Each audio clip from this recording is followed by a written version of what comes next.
doing things and strengthening? Okay, I'm taking that off. We're live? Yes. All right, Uhuru everybody. Uhuru, my name is Casey Mackey, and I'm with the African People's Solidarity Committee, and I am in the historic new Uhuru House in St. Louis.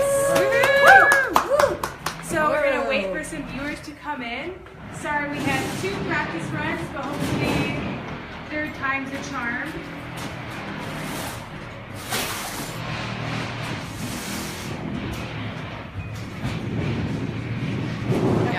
So I'm here with Ticharwa Masimba, who is on the board of the African People's Education and Defense Fund, also a member of the African People's Socialist Party, which leads the work of Black Star Industries.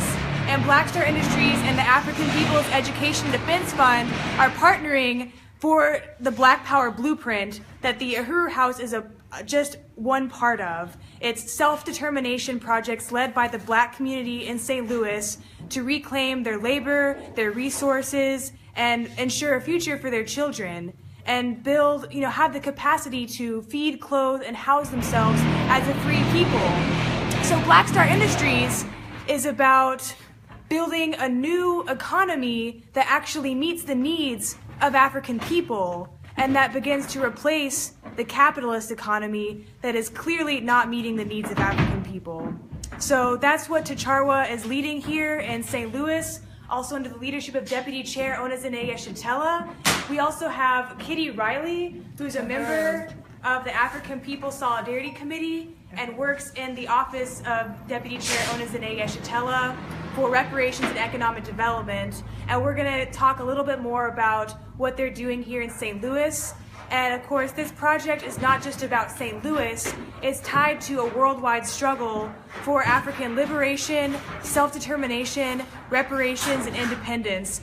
So I'm really honored to be here. We are in this house right now that is going to become a beautiful venue and community center out of, this used to be one of the hundreds of abandoned buildings. And we're going to talk about that a little bit more too, how poverty and abandoned buildings have become the norm of the Black community in St. Louis, and the role that gentrification plays in forcing people out of their communities, and in the police murders that happened, including of Mike Brown, which happened in 2014, murdered by Darren Wilson and left on the street for 4 hours.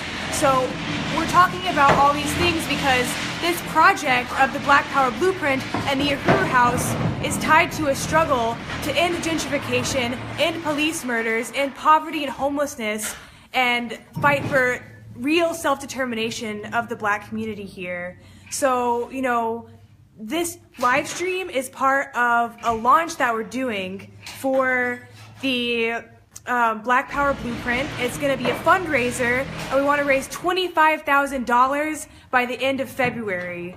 So, keep sharing these videos, keep pointing people to the link that we have in the description, youcaring.com/blackpowerblueprint.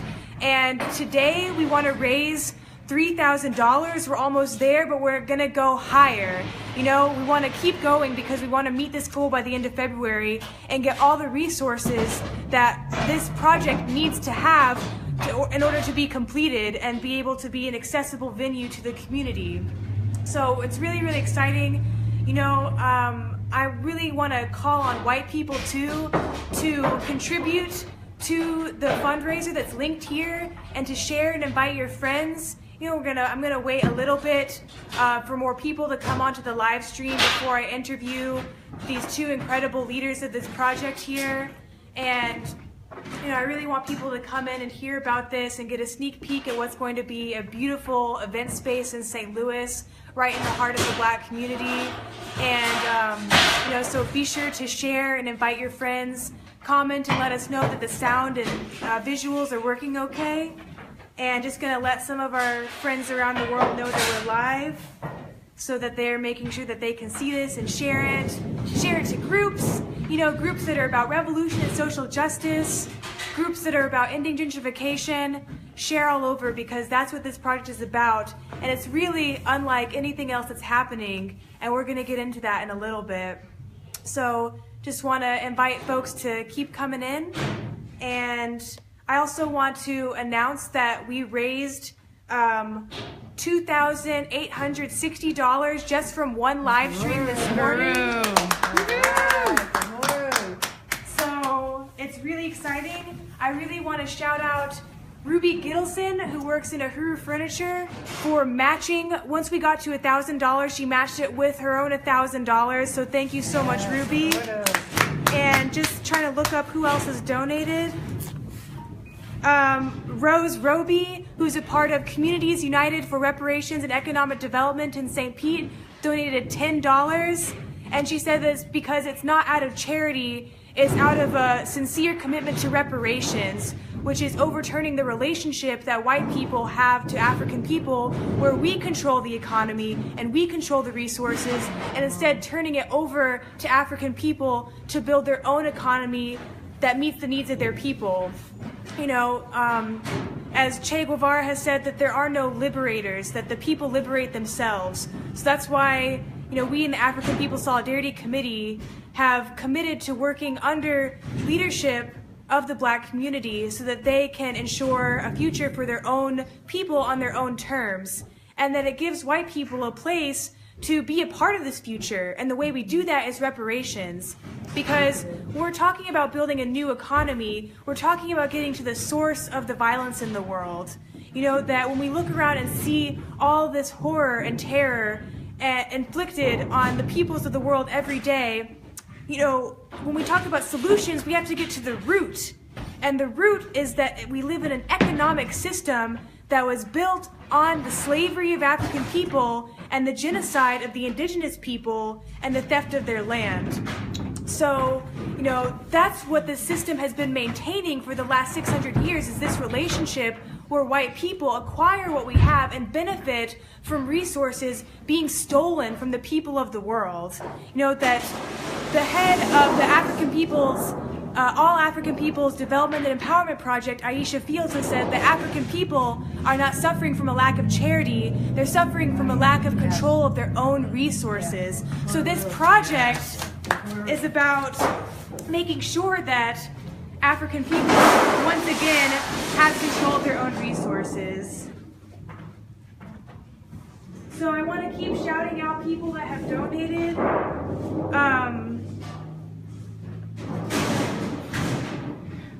And just waiting to find the list of that, which is on my phone. So Renee's been texting. Okay, so we got Lisa Watson. We're under construction right now, as you can hear. So we have, we really want to shout out Bunker Seifert in Oakland, who returned $1,000 of stolen resources to this project. So Uhuru Bunker, because he saw the video of Chairman O'Malley earlier talking about how significant this project is and what it means for the struggle for African people to once again be a self-determined people. We also got Daniel Georges at $50. Yeah. And then we have Lisa Watson, who I mentioned, and Lisa said, Black Power Blueprint represents the world of self-determination of the African working class, and this contribution represents my reparations to African people. Uhuru. So thank you so much. Uhuru. I also, earlier today, I contributed $100, and for this live stream, I want to get to our goal of 1,000, so I'm going to do 10 more, because I don't see a future in this current system. You know, I don't see a future. If I have kids, I don't see a future for them in capitalism that oppresses and terrorizes the people of the world every day, where we see constantly police murders, gentrification, rape culture. You know, this is all tied to the economic system. So we're not trying to reform an economic system built on slavery. We want it to go. You know, so donating and contributing to this is about reversing the flow of resources to the capitalist oppressive economic system and putting it into an economic system that is built on liberation, collectivized resources, and workers having the power over their labor. African workers having the power over their labor. So with that being said, How many viewers do you have? 10 right now. right. Olivia Pug said she donated. Awesome. Olivia? Yeah. Right on, Olivia. Thank you so much. We really appreciate all the donations coming in. Please continue to give. You know, as we know, imperialism is constantly fundraising for itself and for its wars of occupation by stealing resources from oppressed people. So we have to go above and beyond and keep raising money for this. So we really appreciate everybody. Continue to share this video. Invite all your friends to watch it. You know, this is a rare sneak peek of this Uhuru House. So we're going to do a little pan so that the people can see. And now I would like to interview Charwa, who is the incredible board member of the African People's Education and Defense Fund. So, Charwa, can you tell us about the work being done in this building? Yes. As you see, we can see the work being done here today. I would like to start by just trying to kind of paint a picture of what it looked like when we first got here. We're standing on these the plywood subfloor here. When we got here, you can kind of see it in this picture over here. There was just a rotted floor, and there were whole heaps of floor that was just actually missing. So you can see it here. We had no floor in large portions of the building here. So for us to even be at this point is incredible. We just recently removed the plaster from this wall here so that we can expose the brick. As you see, we have the HVAC guy, William, who has been in the construction business in one way or another. I think he said 40 years working here, so he's giving us heating and cooling. So soon we'll have heat in here. So right now we're just using the floor heater right here. You see the framing that has been done here. So we'll have bathrooms. This is the men and women's bathroom here. And again, all of this is just a shell. In fact, in the place where we stand right now, there was an abandoned, there was a couch, a let-out couch. It was old, dirty. Someone had been sleeping on it. This building has been abandoned for 12 years. So that's some of the work that we're doing. If we were able to go to the basement, we would see that the piping has been replaced in the basement. The whole floor had to be dug up, and that has been filled back in, and now we can start working the basement. We'll have drywall going up soon. We'll have toilets and bathtubs going in soon. And this place will be, and like I said, we'll have heat. So this place will be occupied and occupiable soon. So this is some of the work that we're doing right now. Awesome. Should we go see the second floor? Absolutely. All right. So that's some of the first floor. So let's go see the second floor. And to note, some other first floor, the beautiful wall of exposed brick that 3 young African skilled brick tradesmen did what they call in St. Louis that everybody knows about, point and tuck. And point and tuck is when they actually grind every single brick, every single outline of every single brick. And then they pull out the old mortar and they put new mortar in. And it's just profound to watch the level of skill of African workers that is in this city. And the ceiling, Deputy Chair Onizane Shatella, who is the architect of this project, wants the ceiling exposed. And we have a situation now where the Painters Union of St. Louis has, are going to volunteer to paint this ceiling, which is incredible, and they're getting a donation from Sherwin-Williams of the paint needed. So this is very, very exciting. Once that's painted, how beautiful it'll offset the brick, then the brick can be whatever they do with it. Polish. They polish the brick. Yeah. I mean, it's going to be just gorgeous. Yeah, and we have formed a partnership through the persistent work of Kitty Riley and Deputy Chair Onizane Shatella with Job Corps. Yes. So possibly as early as Monday, we'll have people in here from Job Corps, which is a work program, construction school locally. So we'll have young, mostly African men in here working, learning the trade on the job and getting paid, contributing to developing the Uhuru House.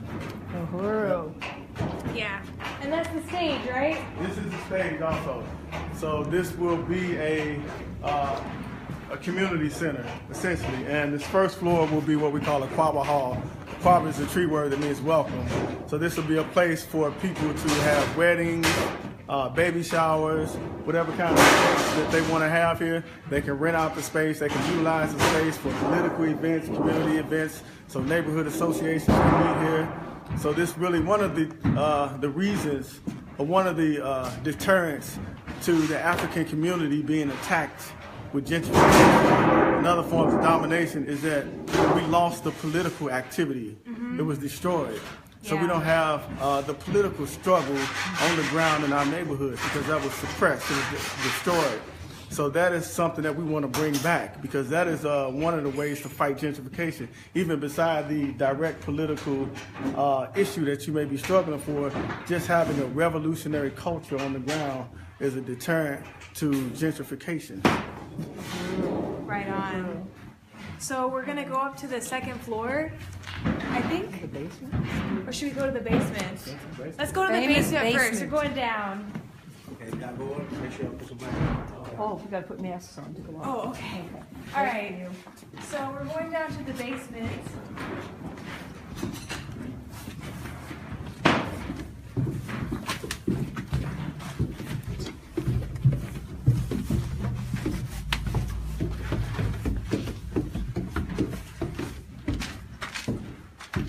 So, Charwa, can you tell us what the basement's gonna look like? Yeah, well, it's going to look a lot better than this. Let me start here. Right. First of all, you can see that this floor has been filled in recently. When we first got here, we had to replace the piping leading to the main water line. And so all of this had to be dug up. So, I mean, you couldn't even walk down here because this was just a deep hole going from here to here, here to here, all the way down there. So the piping has been replaced, floor has been filled in. So this Saturday we're going to have a volunteer work day where we'll have volunteers come in. We expect possibly up to 25 people. So. Awesome. So they'll be in here, we'll come down here, we're going to sweep and clean, remove some of the dust and debris. I think that this wall here is coming down eventually. And then we'll just make it look good. You know, I don't know at this point whether we're gonna what we're gonna do with the walls, but we're gonna clean it up. We'll knock some of these walls down. You know, replace the ceiling, and just make it look you know, somewhat presentable. It'll probably be used largely for storage, but it'll give us more space, and you know, it's gonna look good. Awesome. Right on. Tachara, I noticed there's a safe in here. Oh, yeah. Does that have our 300,000 locked up, our fund Yeah, drive? well, we can talk Let's go about that look at the safe. 300,000 as we look at the safe here. So, yeah, we see this Break open the huge safe. safe that was here. This used to be, from my understanding, this used to be a bar or some kind of a lounge. And so, I guess they had some valuable money or goods they needed to keep in the safe. And this thing is heavy, too. It's like solid steel. So we are on a campaign to raise, this campaign has a total goal for this first phase of $300,000. Yeah. So the money that you're donating now is toward that first phase of this campaign, and we'll talk more about some of the other projects, I think, Yeah. later. So our goal is to fill that safe with reparations. Fill it with reparations.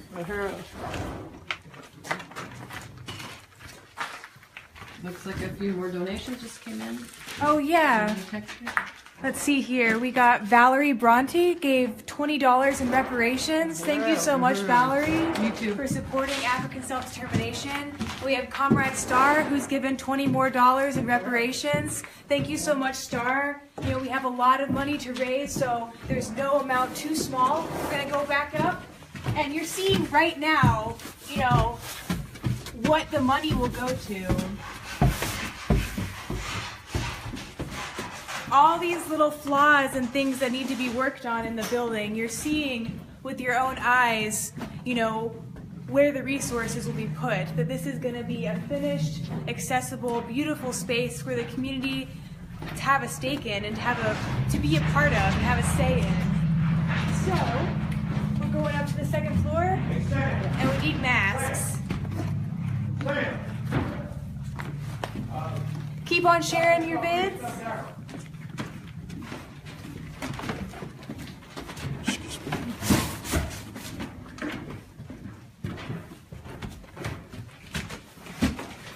As you can see, so many of the windows are cracked, broken, or completely out. That's another part of the fund drive that's needed, and that's why this morning people were working in 20 degrees.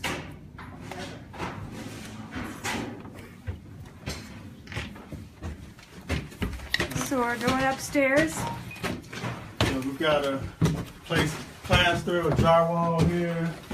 You can, I don't know if you can see it on camera, but we've got a beautiful wood floor. We've just got to bring it back to life.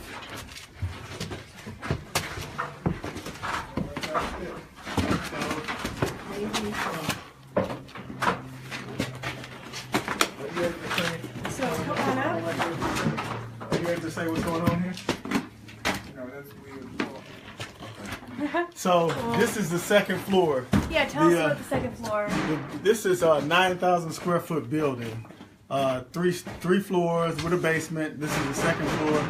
Right now, you see this is the HVAC work that you see downstairs. So they're putting in the heating and cooling.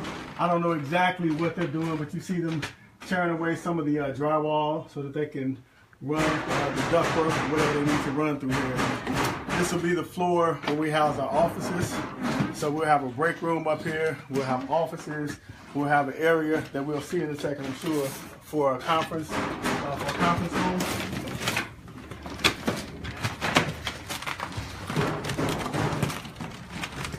So we have a lot going on. All of this just happened today. Wow. All of this here just happened today. So that's a sign of progress. But right where we stand, we envision having a desk for an assistant, so that when people come in from this door here, they can come up and if they want to talk to us about utilizing the space, they can do so.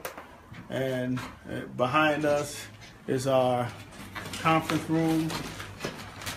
And we can see more offices through here. We can kind of take a walk through here.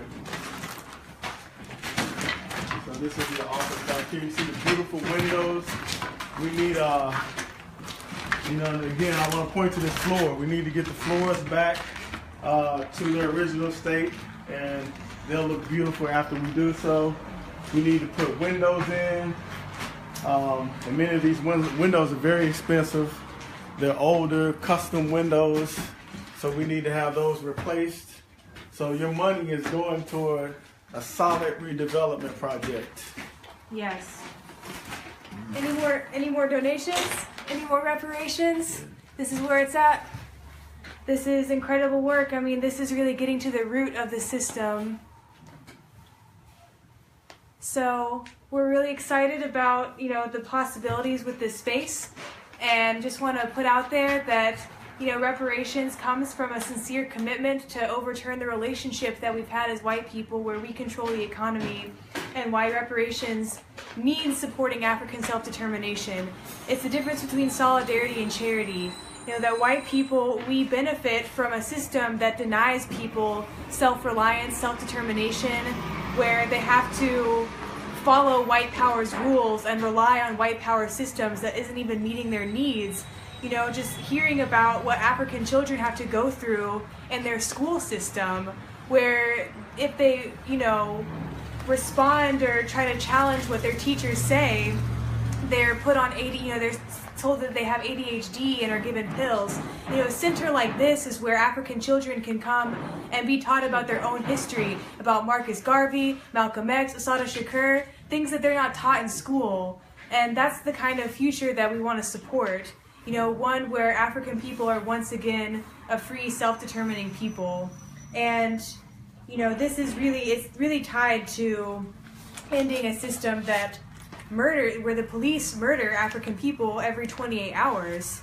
And part of that is because there's no economic development and because there's no control over their communities. So something that Deputy Chair Ona Zane Yeshitela said, who's the architect of this project, is that the Black Power Blueprint is first and foremost about the people having complete control of their communities and what they look like, and having power over their lives as a self-governing people. So this project is really serious about African people being self-governing, and that's really important. We have another donation. We have another donation? Penny donated $50. Right on! Right, Uhuru Penny Uhuru. donated $50. If anyone can match Penny or any of the $20 donations that have come in, make a note in the comments, and again go to that link that's on the top of this video. It's ucaring.com/blackpowerblueprint. Salute Chairwoman Penny Hess of the APSC. Yes, salute Chairwoman Penny Hess of the African People's Solidarity Committee. So I know there's 2 buildings across the street. Can we see them from here? Let's see. We can see them from the room over here. I think it's a better Okay, shot. yeah. So let's go. So there's more to this project than this particular house.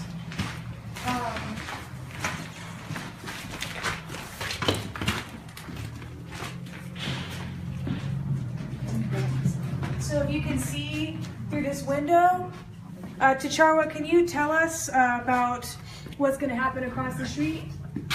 Oh, we should go over there? Yeah, we're gonna actually. Can we actually go outside? Yeah, we want to go absolutely. look at them. All right, So, keep on watching and sharing. We're going to go across the street and hear about what's going to happen with those 2 buildings in the lot behind it. They're going to be an outdoor venue, and we can talk a little bit more about just the state of the buildings in St. Louis and just the lack of genuine economic development in the Black community, imposed by this system that steals their resources every day, that all white people that we benefit from, and that truly ultimately will benefit from helping take down this system and supporting African liberation.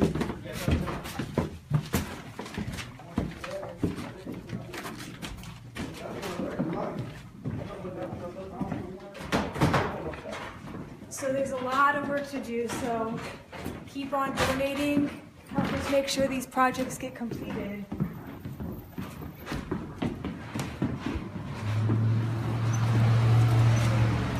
All right, so what's going to happen across the street? Okay, so we are right in front of the Uhuru House that we just saw, directly across the street here.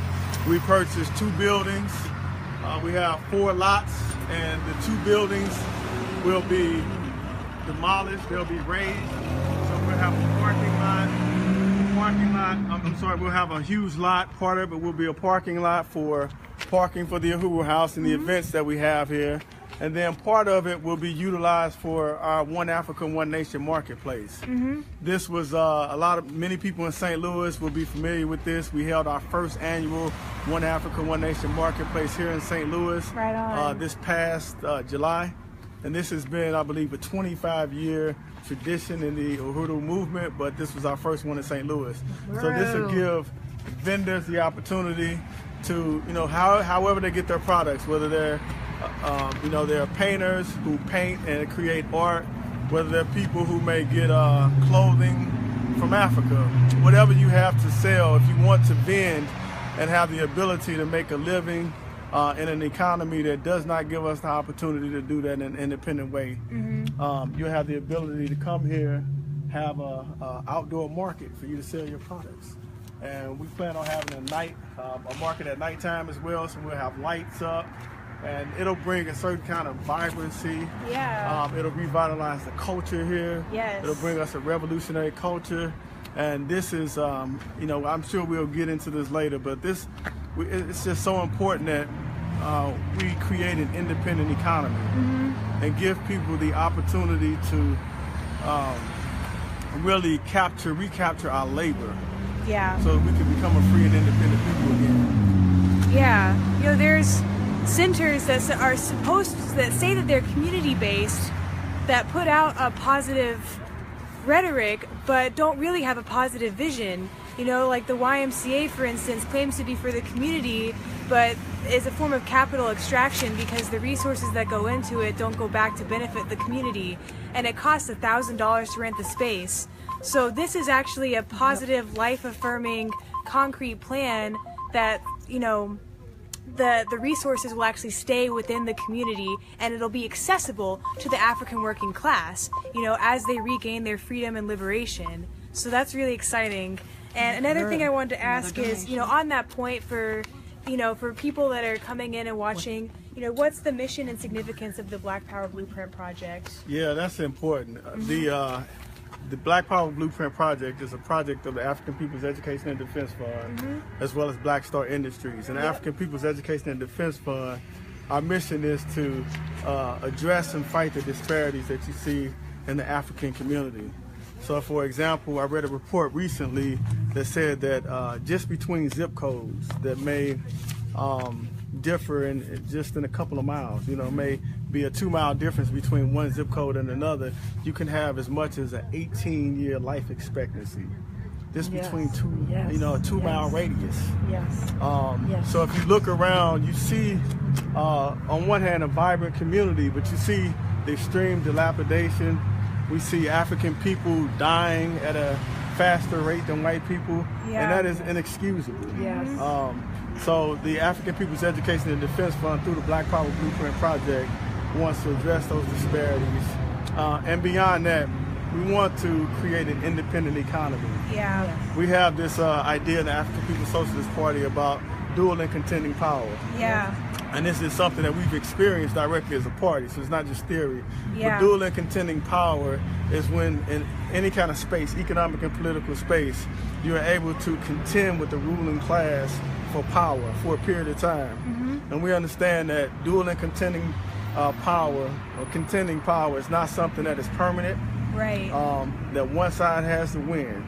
So this is part of a strategy, first and foremost, for an independent economy, to create a dual and contending power to challenge the ruling class as we struggle for total liberation. And what's important is that, as you saw William in there, I don't know if we caught the other guy there, but as we look up and we see all the work, these gutters here were just put up today. This I just learned is called the soffit and fascia, was painted, but all of this work that you see has been done by workers, and not just workers, predominantly African workers, recapturing the value of our own labor so that it can no longer be appropriated for the use of the white ruling class, to fund their ability to dominate us, and to maintain a system that is built on parasitism. So our struggle is to create an independent economy. Our strategy is dual and contending power. Also, the significance of these institutions and dual and contending power is that it gives African people a sense of belief. Not a sense of belief, but a belief in our capacity to win. So they can see Black Power not as just some rhetoric, and not in all of the ways that Black Power has been misused or hijacked. Absolutely. We can recapture that, and people could believe in Black Power again. And we can struggle for the African working class to lead a struggle for the liberation of African people worldwide. Wow, thank you so much for that. That's amazing. Kitty and I are in the African People's Solidarity Committee, which is an organization of the African People's Socialist Party, of which T'Challa is a member. And we understand, working under the leadership of the party and Chairman Omali Yeshitela and Deputy Chair Onazane Yeshitela, that it's not enough for white people to unlearn the racist ideas in our heads.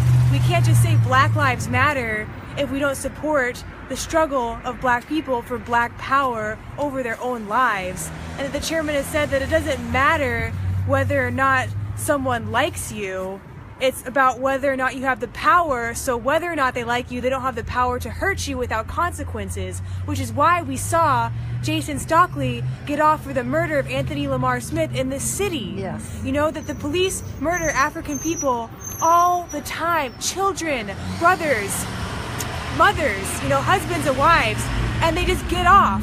That's not because of some flaw in the justice system. It's because that's the state legitimizing itself because it was built on the oppression and exploitation of African people, and will just use all their labor, but does not care whether they live or die, and has the power of life and death over African people. So supporting this project is ensuring that that reality cannot be the reality anymore.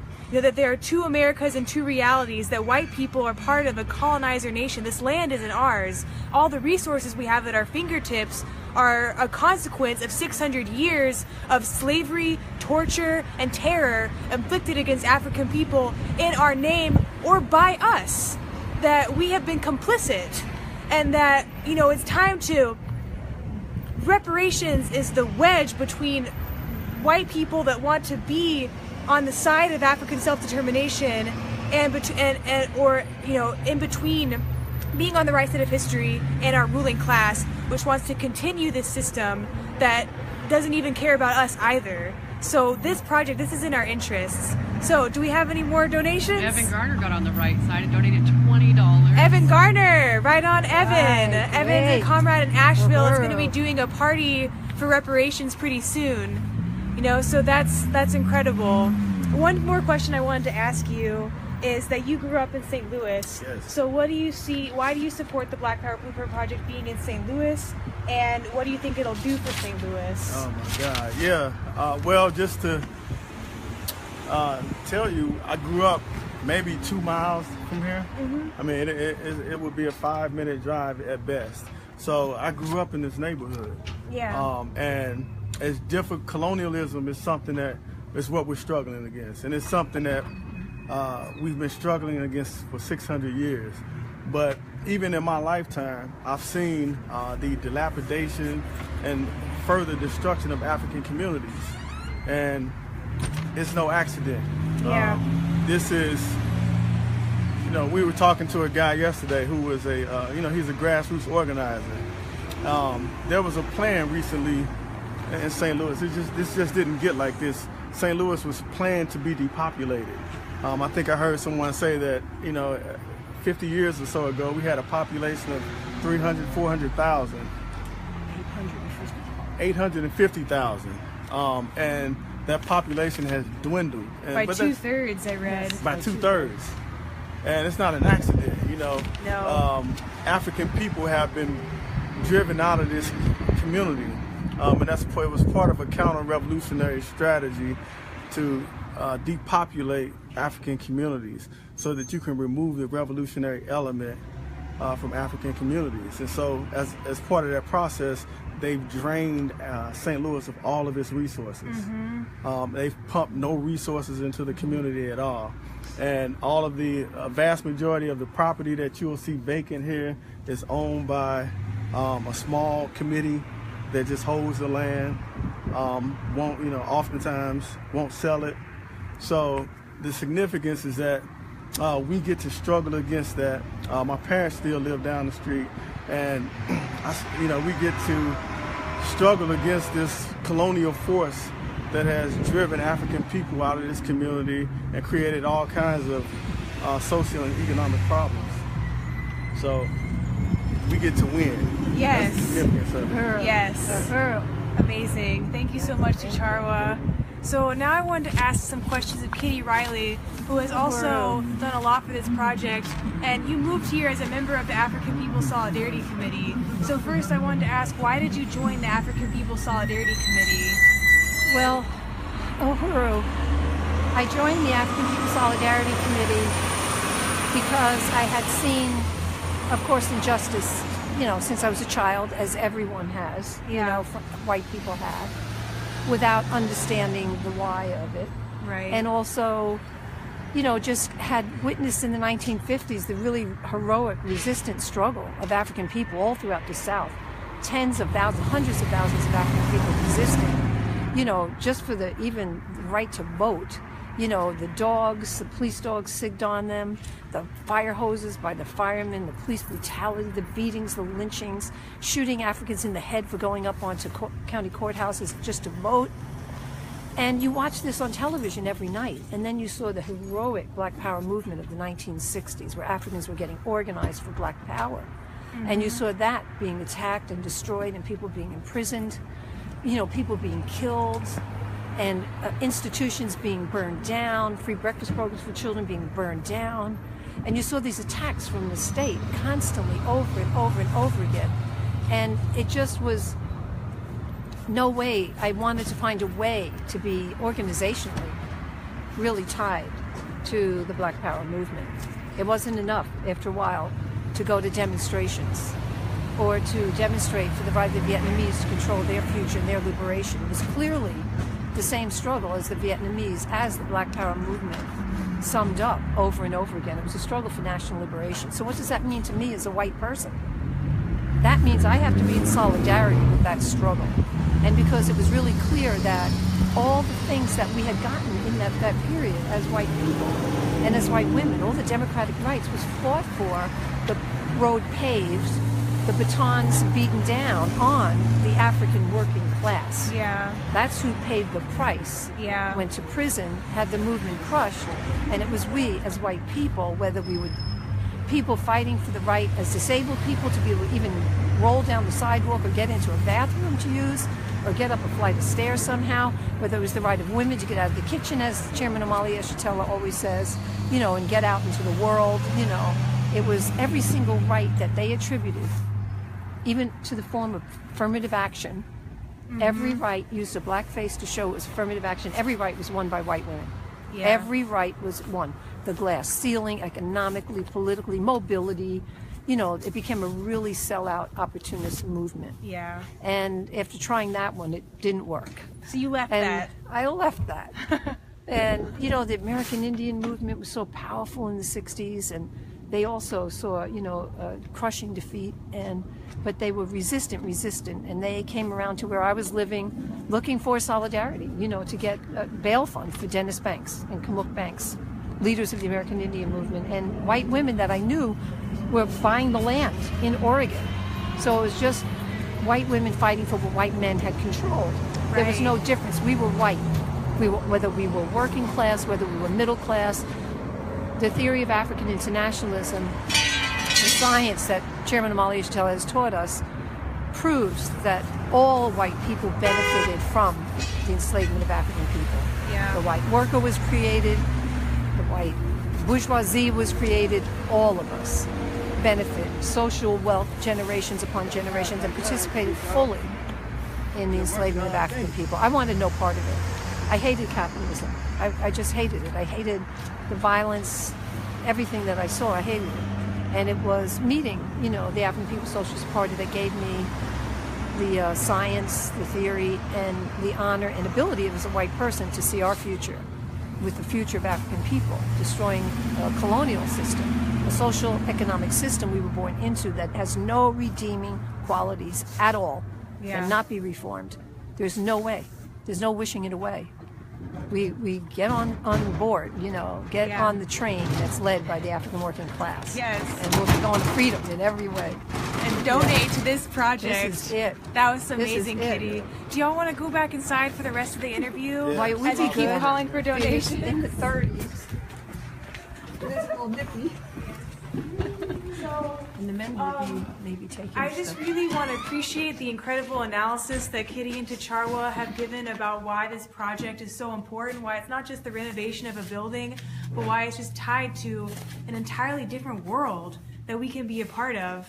And white people, the way we do that is reparations, so we're going to continue to call on donations. And we want to raise, after this Friday, we want to raise $1,000 every Friday. Yeah. Because parasitic capitalism is always stealing from African people. They're in Africa right now, forcing children to work in mines, to steal the coltan, the coffee, all the minerals, you know, so that the parasitic ruling class benefits.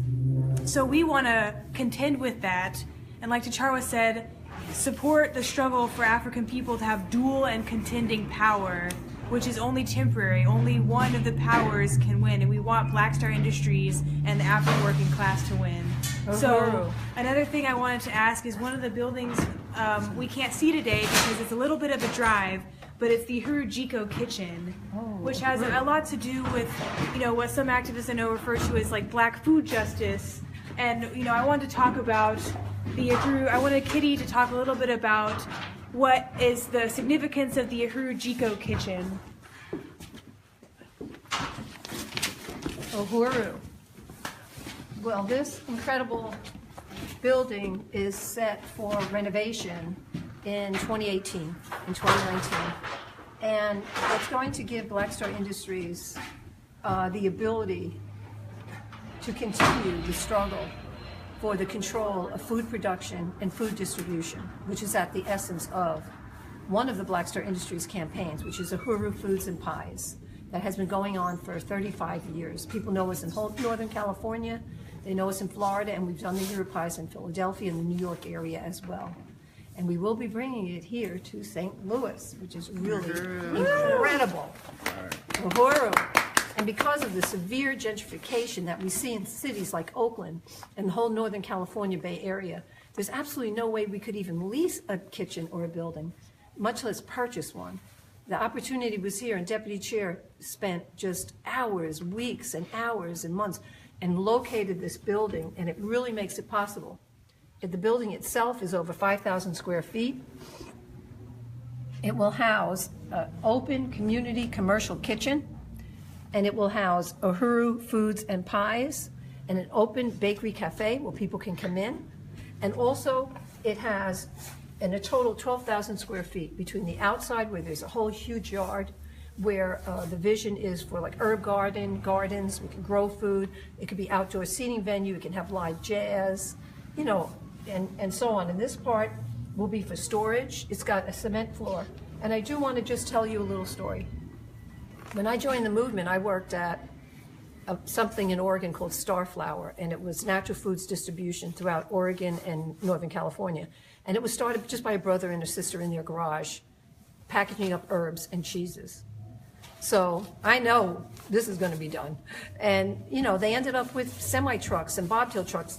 And one time when the chairman came for an event, I brought him to show him, and we stood up on the balcony and he saw all the pallet jacks, you know, forklifts, and he goes, someday the African working class is going to have this.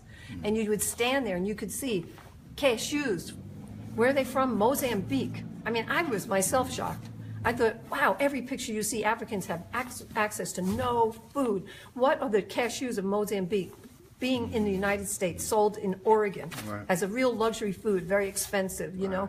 And why don't African people have access to their own food, you know, and the indigenous people? And everything comes here for us, you know, we just, what should we have for breakfast? What should we have for lunch? Where should we go for dinner?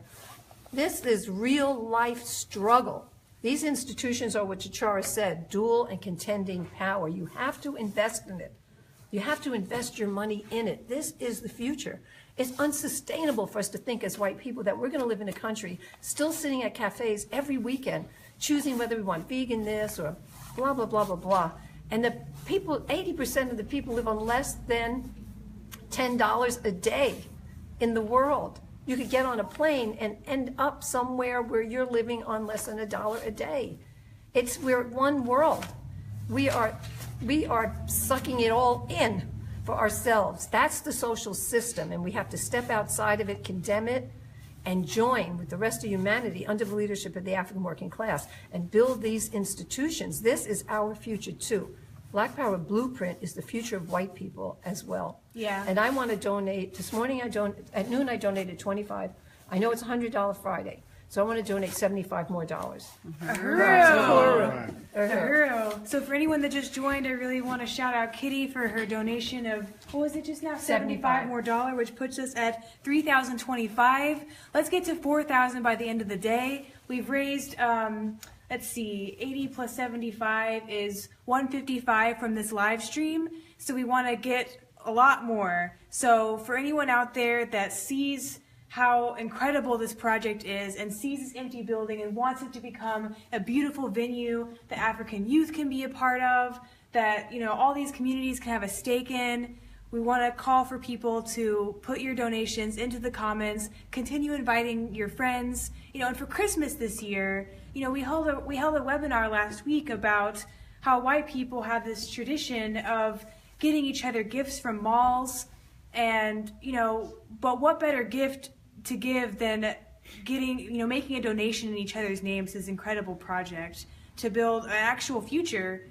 for our children too. As Kitty says, that this is white people's future too, that we have no future in this system, and that our only future is in solidarity with African self-determination. And today, solidarity comes in the forms of donations to the Black Power Blueprint You Caring fundraiser online. So click that link, donate $20, donate 50, donate 100, donate another 1,000. You know, we had 2 people donate 1,000 today. So if you know anybody, and white people, you know, we take that really seriously, calling for white people to donate $1,000 because, you know, all of Africa's resources are hoarded in the white world, and that is a lot. Right. Africa is the richest continent on the planet, and it's, you know, it's all of the resources of Africa and African people have to be back in the hands of Africa and African people, and that's what this project is all about. So please put your donations into the comments.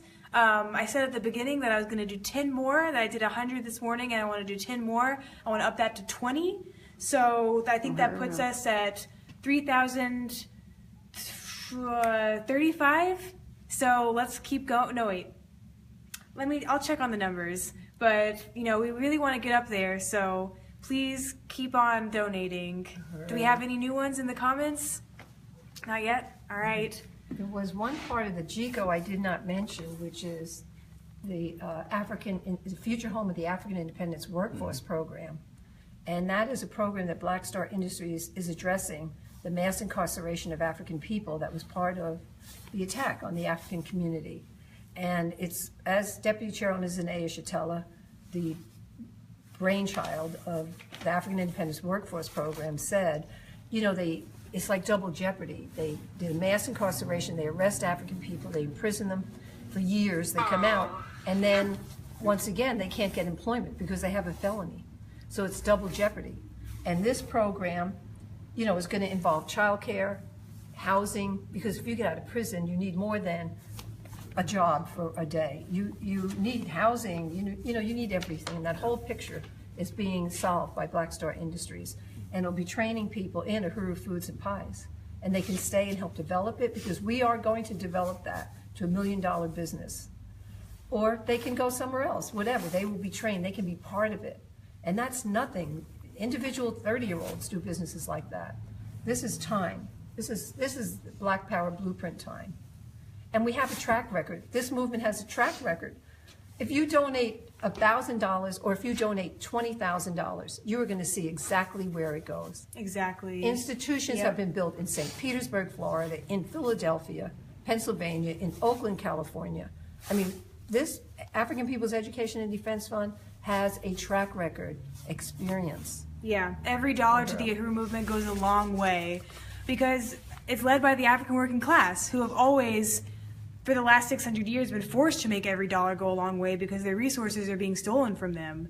So you see the genius and creativity of the African working class can turn so little into something so beautiful that, you know, the future of the planet really relies on. So we're urging everybody, go to You Caring right now and make your donation. Even just $5 will help us out today.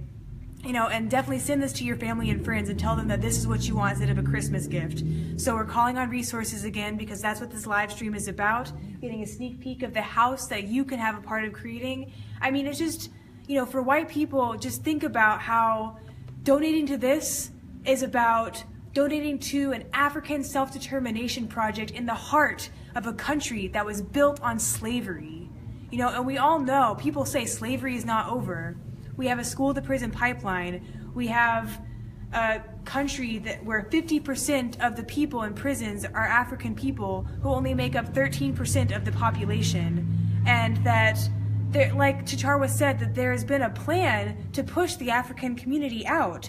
I mean, St. Louis population is 50% African, but there's no houses to live in. And you know, the city is pushing to gentrify the African community out of existence, and that's genocide. We have to say that this is genocide.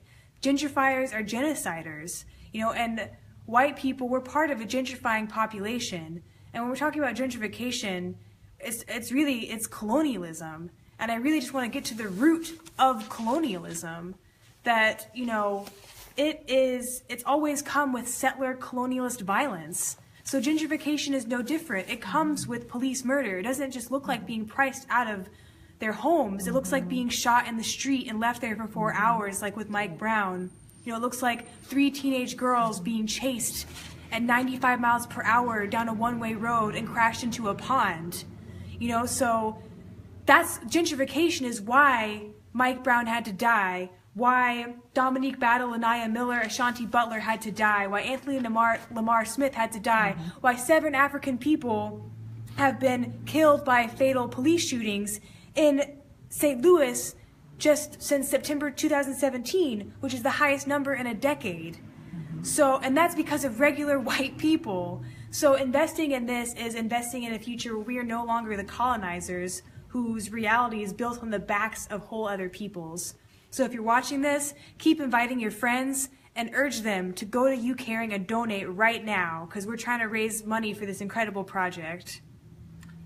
Uhuru, I really, appreciate what you're summing up, and it just reminds me of things.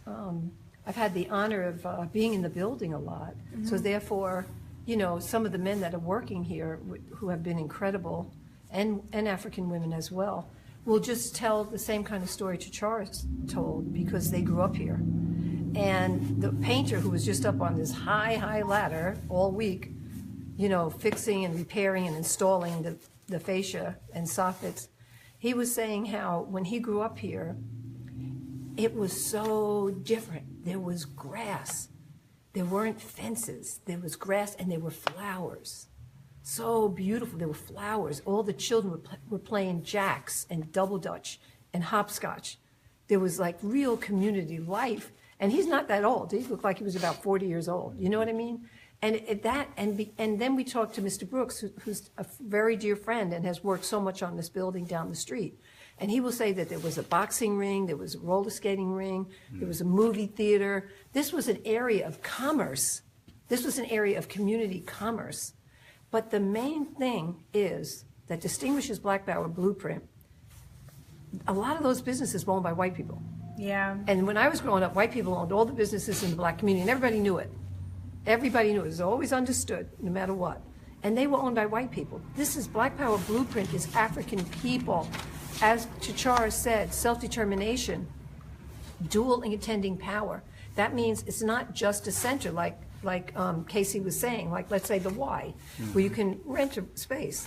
I mean, this is dual and contending power. This is part of a strategy of the African People's Socialist Party to transform permanently the conditions of African people. Dual and contending power, the first time I came here was the Black People's Grand Jury after Mike Brown was killed. That's dual and contending. It was African community under the Black is Back Coalition having their own court, their own Black People's Court, using the same rules and regulations that so-called objective bourgeois courts that we have now use.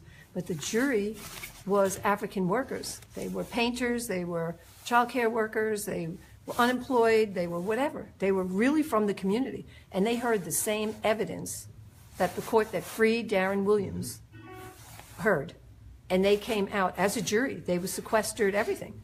They came out with guilty and a murder charge. That's dual power. Yes, sir. That's African people having their own power. And these institutions not only solve a great need for the community, even now, the International People's Democratic Uhuru Movement, here, located here under President Kalambayi and Danette, where they have to have their rallies, they have to go to our community. They have to go away, 25 minutes away. It's a generous donation from an African woman who's the minister and in our movement. But the fact is they have to go out of the community 25 minutes away to hold a weekly rally or a forum, and it doesn't able to attract the base when there's no transportation, no economy here, So this is really significant. We really can be part of this. This is the future we want to see. This is the world we want to build. Donate. Something from Jesse Neville, who's the chair of Uhuru Solidarity Movement, who ran for mayor in solidarity with Akile Anai, a young member of the African People's Socialist Party who ran for city council in Florida. They ran on a joint platform for reparations. And he said, "For white people, it is not out of charity that we must support this project, but from our responsibility of reparations to African people for the legacy of slavery and colonialism that created the two Americas of today, one living on the backs of the other."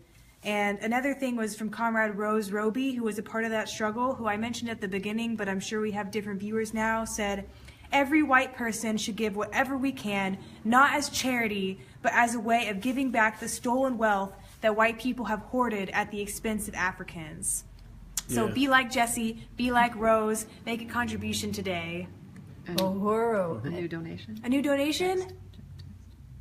We have Jorny Clark donated $50. Uhuru Jorny. Great. Who matched Chairwoman Penny Hess. Just want to shout out Chairwoman Penny Hess for the Yes, incredible work that she's Uhuru. done for this funding campaign. Uhuru. And she said, Uhuru, I'm the granddaughter of Ona Zane and Omalia Shatella, and I support the Black Power Blueprint for Uhuru. African People of St. Louis, Missouri. Jordy Clark. Journey Clark, thank you so much. So that puts us at 3,255. All right. Excellent. Excellent. And we have one more live stream today that I want to shout out. Ghazi Kodzo, the Secretary General of the party, and Columbai and Danette, who's the President of the International People's Democratic Uhuru Movement. I know that you wanted to add on to what Kitty was saying. Yeah, I just wanted to reiterate that this is part of a struggle for self-determination. We're not struggling against racism. No. That's a line that you see so often. Yes. We understand that Europe didn't exist as a concept until that identity was forged in relationship to African people. We understand that all of the wealth and the prosperity that you see among white people all over the world is a consequence of having stolen the resources, the land, the labor of African people across the world. If you look at this aluminum, for example, you're looking at raw resources. And our struggle is to recapture the resources that belong to Africa. That's ultimately what we're struggling for. We're not just struggling for, you hear a lot of people talk about, buying black, which is critical, but it's not just about exchange. It's about African people recapturing self-determination at the point of production and at the point of the bayonet, as Chairman Omalia Yeshitela says.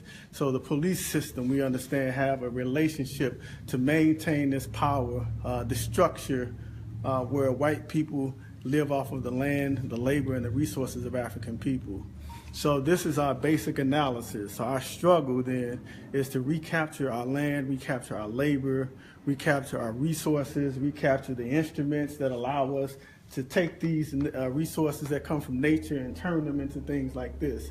So you see the African workers here, you see the resources themselves. Our struggle is to recapture that for the benefit of African people, and this is part of that strategy to put us in a position to contend with the ruling class for that very thing.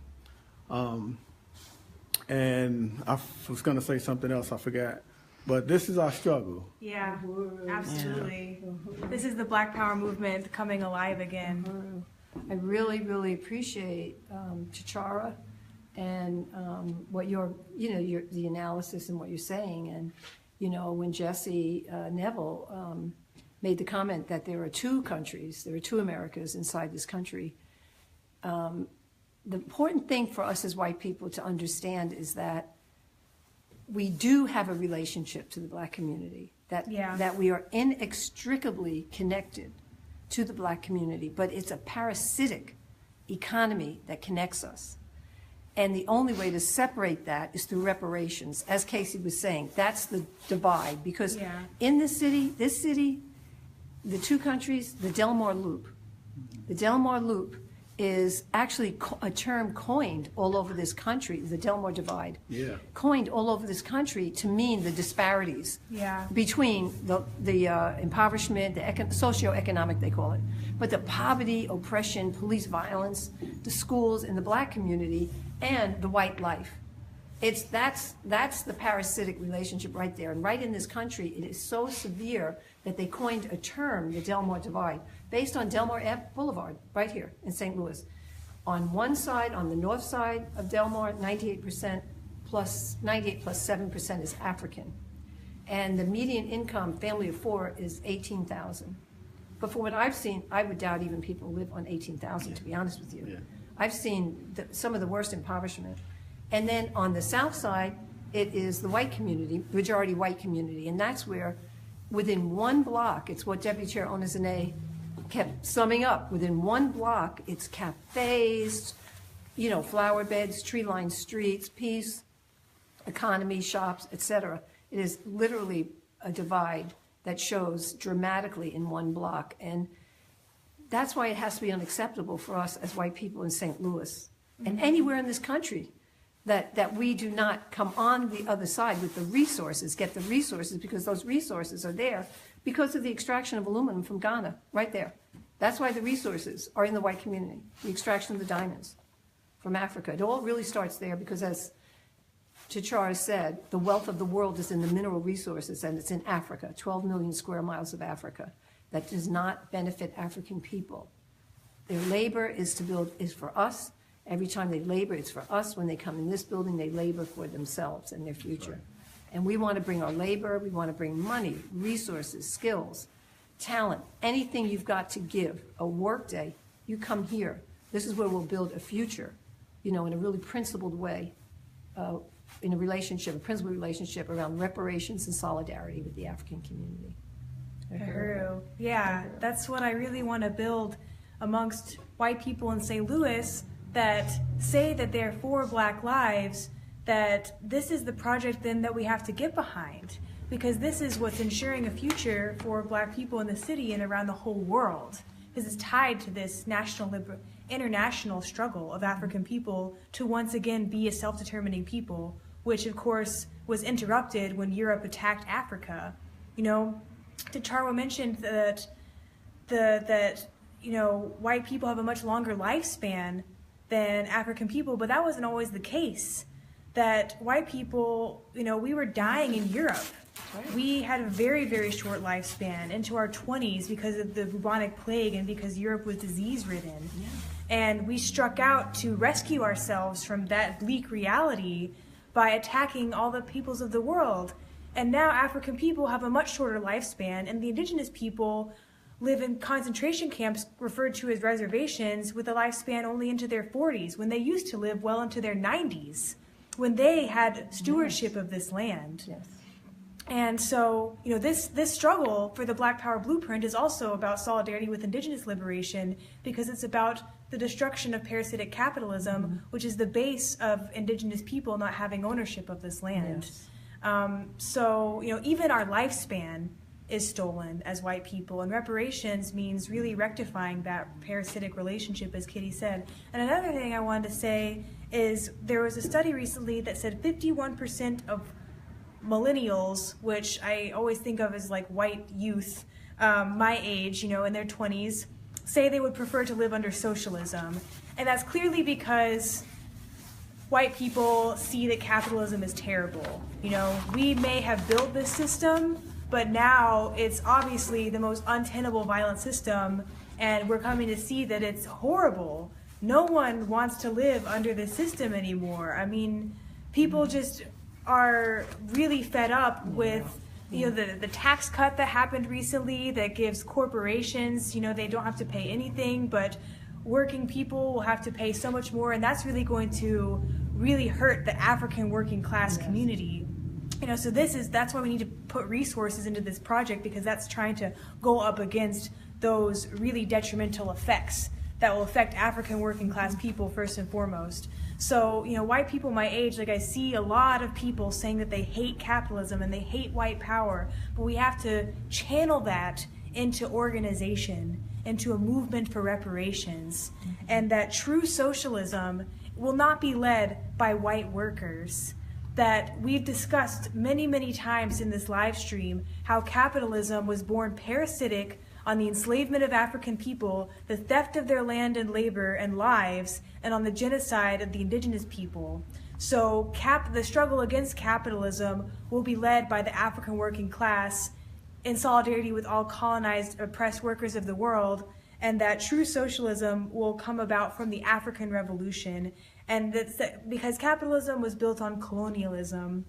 So it is the anti-colonial struggle of African people that has to be the center of building socialism. And this project right here, Black Power Blueprint, this is what people can look to when they ask, well, what will socialism look like? It will look like the whole community being able to feed, clothe, and house themselves. It will look like African workers having control over the means of production. It will look like people having housing, which will lift pressure off the entire housing market.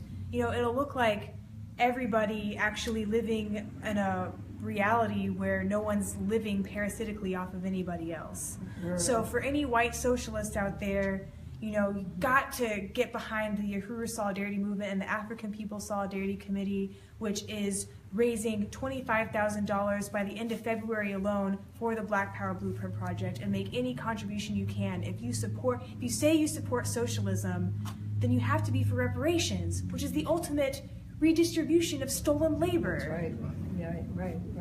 So we're calling on you, socialists, come forward and donate to this project today. Go to that You Caring link and make a comment. You can donate anonymously, or you can make a comment in the live stream and say if you can give as little as $5 to as much as $1,000.